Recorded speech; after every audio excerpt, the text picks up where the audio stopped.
მოხთარიციდეც გამოხმაურება მოყვა თბილისში. პარტია თავისუფალი საქართველოს წევრ დიმიტრი ლორთქიფანიძის განცხადებით, ეს ფაქტი კიდევ ერთხელ ადასტურებს, რომ ეგრეთ წოდებული ადმინისტრაციული საზღვრის მიმდებარე ტერიტორიაზე აუცილებელია კონტროლის გამკაცრება, რადგან არ არის გამორიცხული წინასაარჩევნო პერიოდში მსგავსი ფაქტები კიდევ განმეორდეს.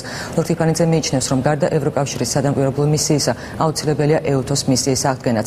ექსპერტ ბახტანგ მაისარის განცხადებით, ამ ეტაპზე რთულია იმ თემაზე საუბარი, თუ რას ემსახურება მსგავსი პროვოკაცია, თუმცა ქართულ მხარეს ასეთი შემთხვევებისას მეტი სიფრთხილე მართებს. მისი თქმით, ამ ვითარებას ამძაფრებს ეგრეთ წოდებულ საზღვარზე ბოლო დროს მიმდინარე სამუშაოები, როდესაც რუსმა სამხედროებმა რამდენჯერმე გადმოწიეს ეგრეთ წოდებული საოკუპაციო ხაზი.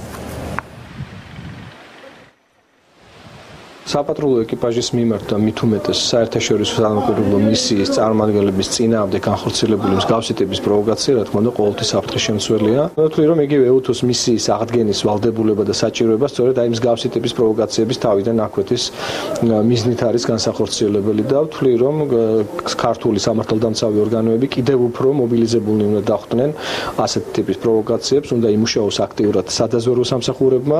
უნებრივია, ეს შეიძლება არ ყოფილიყო შემთხვევითი გარემოება. რასმოს ეს პროვოკაცია რთული ამის, ვთქვათ, გავარკვიოთ ამის რეალურ ზმნაში, მაგრამ ის რომ მედუდეს ბოლო განცხადებიდან გამომდინარე, რუსეთი კვლავ თავისი მე ვიტყოდი სამხედრო მუსკულატურის გენიყურება და ცდილობს შესაბამისად სამხედრო კონფლიქტების კუთხით გადაწყვეტს ეს თავის კონცეპტუალურ დოკუმენტებში უწერია სხვა შორის, ეს აშკარაა და ფაქტია. ყოველ შემთხვევაში ალბათ ჩვენ მეტი დაფიქრება და მეტი სიფრთხილე გვმართებს დღეისთვის.